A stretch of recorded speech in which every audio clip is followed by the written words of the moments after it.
الله وبركاته. الحمد لله نحمده ونستعينه ونستغفره ونعوذ بالله من شرور أنفسنا ومن سيئات أعمالنا. من يهده الله فلا مضل له ومن يضلل فلا هادي له. ونشهد أن لا إله إلا الله وحده لا شريك له.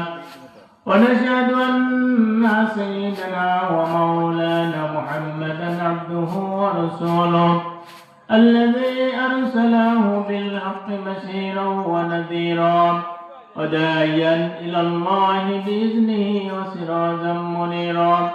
وقد قال الله تعالى في كلامه المجيد وفرقانه الحميد: أعوذ بالله من الشيطان الرجيم. بسم الله الرحمن الرحيم.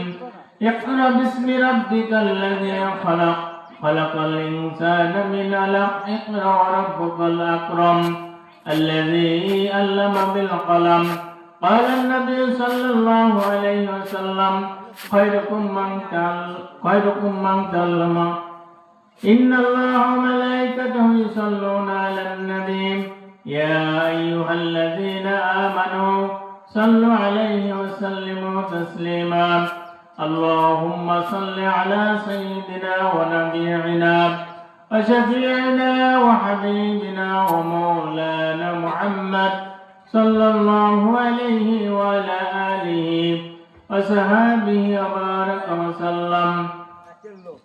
সুবেল ইসলামী মাদ্রাসা ও এলাকাবাসীর উদ্যোগে পঞ্চমতম বাৎসরিক ওয়াজ মাহফিল ও হালকা জিকির। আজকের মাহফিলের সম্মানীয় সভাপতি জনাব আব্দুল হাফিজ শেখ, প্রধান অতিথি দিনদার ইমানদার মুত্তাকি মুসলমান ভাইরা, সকলের প্রতি পরিচালক জনাব মুসা লস্কর।